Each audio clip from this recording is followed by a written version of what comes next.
Hello students, welcome to the अग्निज online classes. और आज की क्लास में हम आगे बढ़ाएंगे क्लास 12th अकाउंटिंग का topic cash flow statements. So students, आज हम फुल फ्लैश्ड क्वेश्चंस करने वाले हैं, उसको आगे बढ़ाएंगे और आगे प्रैक्टिस करेंगे। और ये इलस्ट्रेशन 43 है, तो आइए देखते हैं। सबसे पहले हम कुछ नोट्स बना के इसको समझ लेते हैं और उसके बाद क्वेश्चन सॉल्व करेंगे। तो स्टूडेंट्स, सबसे पहले आप यहाँ पे देख सकते हैं, यहाँ पे आपको दिया हुआ है इक्विटी, शेयर एंड लाइबिलिटी। तो शेयर होल्डर्स फंड में शेयर कैपिटल आपको दी हुई है, लेकिन इसमें कोई चेंज नहीं है। ठीक है, तो जब इक्विटी शेयर कैपिटल में कोई चेंज ही ना हो तो हम क्या करेंगे स्टूडेंट्स, यहाँ पे पहले ही टिक लगा लेते हैं, क्योंकि इसका कोई भी हमको कुछ करना ही नहीं है। चलिए, रिजर्व एंड सरप्लस से क्वेश्चन शुरू होता है। आपको पता है, यहाँ पे ऑपरेटिंग एक्टिविटी डाल देता हूँ मैं। Non current liabilities, long term liabilities हो सकती है। यहाँ पे लॉन्ग टर्म बोरोइंग में यहाँ पे नोट नंबर 1 दिया हुआ है, तो आइए नोट्स भी देख लेते हैं। तो स्टूडेंट्स देखिए, नोट्स यहाँ से शुरू हैं। तो ये देखिए, यहाँ पे लॉन्ग टर्म बोरोइंग्स में लोन फ्रॉम जेड लिमिटेड। तो जब भी लोन लिया जाता है या लोन रीपे किया जाता है तो वो फाइनेंसिंग एक्टिविटी में आता है। और लोन फ्रॉम बैंक भी है तो ये भी फाइनेंसिंग एक्टिविटी में। तो इसका मतलब ये भी हम समझ चुके हैं। करेंट लाइबिलिटीज़ ऑपरेटिंग एक्टिविटीज़ में आता है, आपको पता है। और उसी तरह करंट एसेट्स की बात करें तो स्टूडेंट्स, ये फिक्स्ड एसेट्स में नोट नंबर 2 दिया हुआ है, तो आइए देखते हैं। तो सभी तरह की जो फिक्स्ड एसेट्स हैं वो इन्वेस्टिंग एक्टिविटी में ही रहेंगी स्टूडेंट्स। यहाँ पे आपको देखने को मिल रहा है कि मशीनरी और एक्यूमुलेटेड डेप्रिसिएशन का अकाउंट दिया हुआ है। ठीक है, इसके भी दो दो बैलेंस दिए हुए हैं। जब भी ऐसा हो तो स्टूडेंट्स, आपको सबसे पहले ये एडजस्टमेंट चेक करनी है, क्या कोई मशीनरी बेची गई है प्रॉफिट या लॉस में। अगर ऐसा नहीं है तो आपको घबराने की ज़्यादा ज़रूरत नहीं है, क्योंकि ये मशीनरी अकाउंट आप इन्वेस्टिंग में डालेंगे और एक्यूमुलेटेड डेप्रिसिएशन नॉर्मली ऑपरेटिंग में आ जाएगा। ठीक है, तो इसमें ज़्यादा आपको अकाउंट्स वगैरह बनाने की ज़रूरत नहीं है। तो सीधा सीधा जो आपको बैलेंस बढ़ता हुआ नज़र आ रहा है, कम होता हुआ नज़र आ रहा है, आप इन दोनों अकाउंट में सीधा सीधा डाल देंगे। आई होप ये चीज़ क्लियर है स्टूडेंट्स। चलिए, ये भी हम समझ चुके हैं। करंट एसेट्स की बात करते हैं। इन्वेंट्रीज आपको पता है ऑपरेटिंग एक्टिविटीज़ में जाता है, ट्रेड रिसीवेबल ऑपरेटिंग में जाता है। कैश एंड कैश इक्विवेलेंट से तो हम क्वेश्चन शुरू करते हैं और ये लास्ट में लिखा जाता है। तो क्वेश्चन बहुत छोटा है, बस एक एडजस्टमेंट दी हुई है कि इस साल 52,000 का इंटरिम डिविडेंड पे किया गया है। तो स्टूडेंट्स, अगर ऐसा होता है तो आपको पता है कि जब भी एडजस्टमेंट होती है वो दो जगह ही जाती है और सिंपल एडजस्टमेंट है। इंटरिम डिविडेंड हमेशा एक तो ऑपरेटिंग एक्टिविटी में जाता है और एक फाइनेंसिंग एक्टिविटी में जाता है। तो ओ और एफ दोनों में जाएगा। तो चलिए देखते हैं स्टूडेंट्स, कैसे इस क्वेश्चन को करना है। तो सबसे पहले यहाँ पे मैं अकाउंट क्लोज कर देता हूँ और यहाँ पे मैं क्लोजिंग बैलेंस और ओपनिंग बैलेंस लिख देता हूँ। तो यहाँ पे सबसे पहले आ जाएगा closing cash and cash equivalents. तो स्टूडेंट्स, जो कि मुझे नज़र आ रहा है 7,200। ठीक है, 7,200 यहाँ पे आ गया। उसके अलावा opening cash and cash equivalent कितना हो गया स्टूडेंट्स, 8,000 हो गया।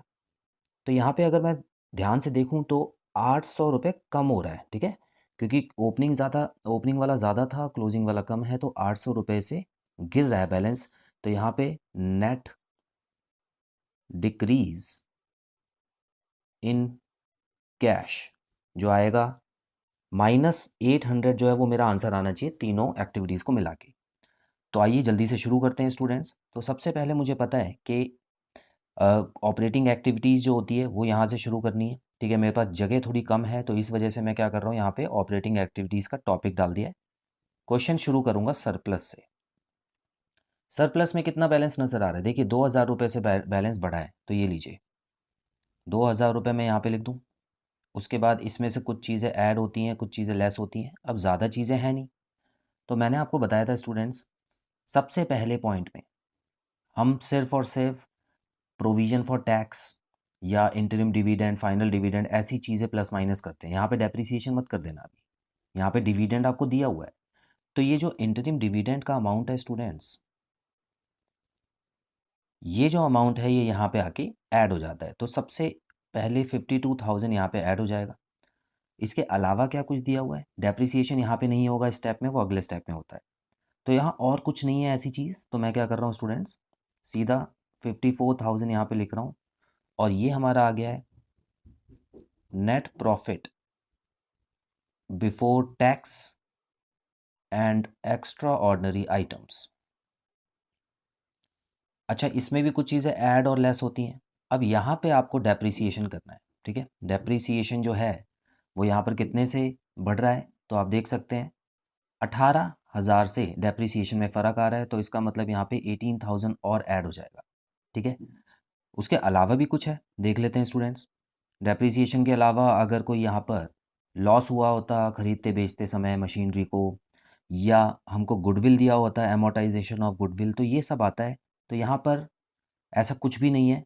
हाँ, इंटरेस्ट ऑन डिबेंचर या इंटरेस्ट ऑन बैंक ओवरड्राफ्ट वाला पार्ट भी यहाँ पे आता है, लेकिन ऐसा भी कुछ नहीं है स्टूडेंट्स।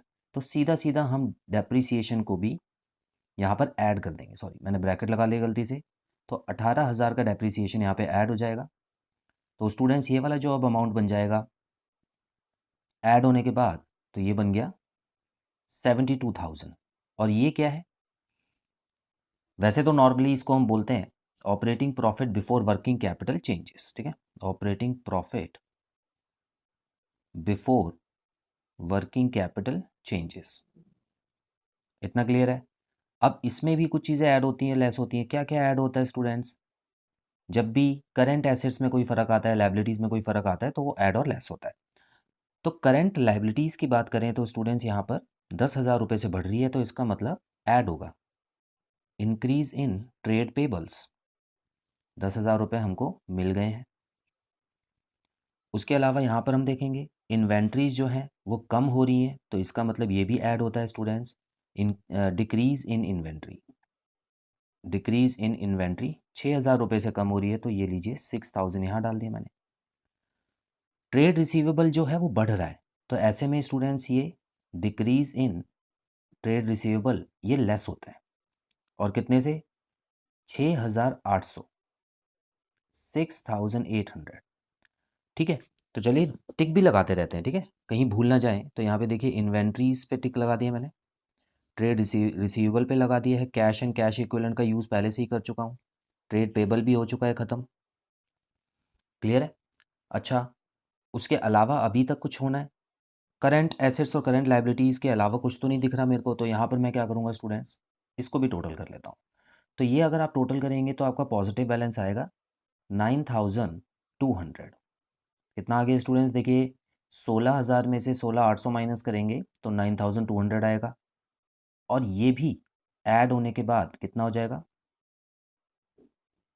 ये हो गया 1 और यहाँ पे आ गया 8, 81,200। अब यहाँ पे क्या कोई इनकम टैक्स की बात हुई है? नहीं, कोई भी टैक्स लिया दिया नहीं गया है स्टूडेंट्स। तो यहाँ पे जो कैश जनरेटेड फ्रॉम ऑपरेशन है उसकी हेडिंग नहीं डाल के आप सीधा सीधा यहाँ पर पॉइंट ए डालेंगे, cash flow from operating activities. तो पहली चीज़ आ गई हमारी, तो इसको मैं बाहर ही लिख देता हूँ। 81,200 पॉजिटिव बैलेंस था। अच्छा, अब दूसरी चीज़ शुरू करते हैं, इन्वेस्टिंग एक्टिविटीज़। ठीक है, इन्वेस्टिंग एक्टिविटीज़। तो स्टूडेंट्स यहाँ पर भी कुछ चीज़ें ऐड और कुछ चीज़ें लेस होंगी, तो जल्दी से देख लेते हैं। इसके लिए मुझे जाना पड़ेगा फिक्स्ड एसेट्स वाले पॉइंट पे। तो यहाँ देखिए स्टूडेंट्स, फिक्स्ड एसेट बहुत सारी हैं। तो सबसे पहले लैंड जो है वो बढ़ रही है, तो इंक्रीज इन लैंड जब भी बढ़ेगी नेगेटिव बैलेंस होगा, कैश बाहर की तरफ गया है। बिल्डिंग जो है वो भी बढ़ रही है, इंक्रीज इन बिल्डिंग कितने से? 10,000 रुपये से। ठीक है, उसके अलावा मशीनरी जो है वो भी बढ़ रही है। चलिए भाई, इंक्रीज इन मशीनरी कितने से स्टूडेंट्स? ये हो गया 30,000 रुपये। तो इतना बैलेंस इन्वेस्टिंग एक्टिविटीज़ में बाहर चला गया। कुछ हमने बेचा भी है, तो यहाँ पे मुझे ऐसा कुछ नज़र नहीं आ रहा है कि हमने बेचा हो, जो कि यहाँ पर ऐड हो जाएगा स्टूडेंट्स। जब भी मशीन की वैल्यू कम हो जाती है तो वो यहाँ पर ऐड होता है, क्योंकि कैश आया होगा, लेकिन ऐसा कुछ नहीं दिया हुआ। तो चलिए, ये तो बहुत ही आसान हो गया हमारे लिए। ये यहाँ पर मैं 60,000 जो है वो नेगेटिव बैलेंस में डाल देता हूँ। तो ये हमारा हो गया B part, cash used in investing activities. इतना क्लियर है? चलिए, अब जल्दी से टिक लगाने की बारी आ गई है, देख लेते हैं जल्दी जल्दी, कहीं कुछ छोड़ ना दिया हो हमने अभी तक। ये सारी चीज़ें हो चुकी हैं स्टूडेंट्स। और उसके अलावा यहाँ पर एक और चीज़ देख लेते हैं, फिक्स्ड एसेट्स के अलावा और कोई हमको एसेट तो नहीं दी थी, कोई इन्वेस्टमेंट नहीं दी थी, तो इसी वजह से यहाँ पर भी हम टिक लगा लेते हैं। आई होप ये चीज़ क्लियर है। अब हम बढ़ते हैं फाइनेंसिंग एक्टिविटीज़ की तरफ। तो यहाँ पे मैंने एरो लगा दिया है और यहाँ पे मैंने लिख दिया है फाइनेंसिंग एक्टिविटीज़। अब इसमें भी ऐड और लेस करते हैं। बड़े ध्यान से कीजिएगा। सबसे पहले स्टूडेंट्स मैंने आपको बताया था शेयर कैपिटल जो है वो कुछ बदलाव नहीं दे रही है, यहाँ पे 2 लाख की 2 लाख है तो ये तो आएगी नहीं, ठीक है। उसके अलावा लॉन्ग टर्म बोरोइंग्स पे देखिए, तो लॉन्ग टर्म बोरोइंग्स में यहाँ पे मुझे 2 चीज़ें नज़र आ रही हैं। एक तो लोन फ्रॉम जेड, 40,000 रुपये का जो लोन था वो हमने जेड से लिया था, तो इसका मतलब ऐड होगा, तो यहाँ पे हम लिखेंगे लोन फ्रॉम जेड 40,000। उसके अलावा यहाँ पर लोन फ्रॉम बैंक जो है वो कम हो रहा है, तो हमने दिया होगा, तो यहाँ पे मैं लिखूंगा repayment of loan from bank, ठीक है। कितने से कम हो रहा है? 10,000 रुपये से, तो ये लीजिए, यहाँ पे मैंने 10,000 रुपये लिख दिया स्टूडेंट्स। चलिए इस पे भी टिक लगा लेते हैं।